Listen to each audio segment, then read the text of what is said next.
Mimi ni Brigedia Jenerali Mashauri, mpambe na msaidizi masuala ya kijeshi wa Mheshimiwa Rais wa Jamhuri ya Muungano wa Tanzania.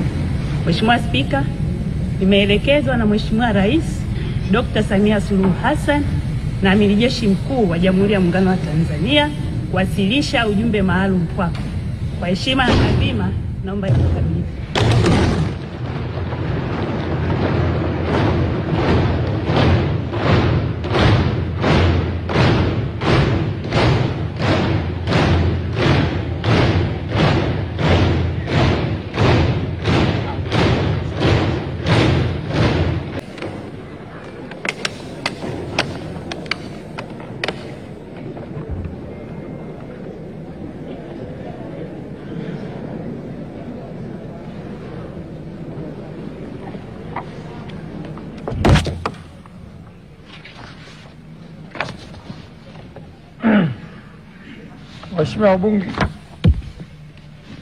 Waheshimiwa wabunge, uteuzi wa Waziri Mkuu wa Jamhuri ya Muungano wa Tanzania.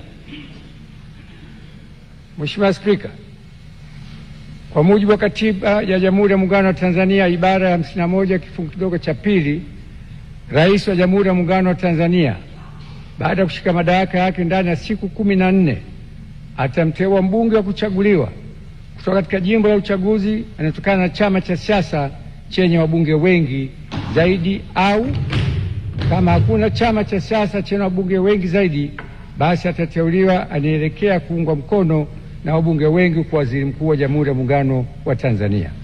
Hata hivyo, Waziri Mkuu atakayeteuliwa hatashika madaraka hayo hadi uteuzi wake umethibitishwa na Bunge kwa azimio tukaungwa mkono na kura za wabunge walio wengi.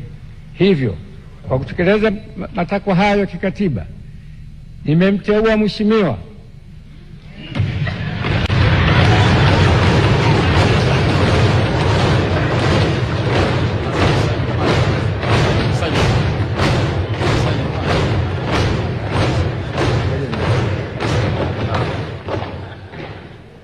Daktari Mwigulu Lameck Nchemba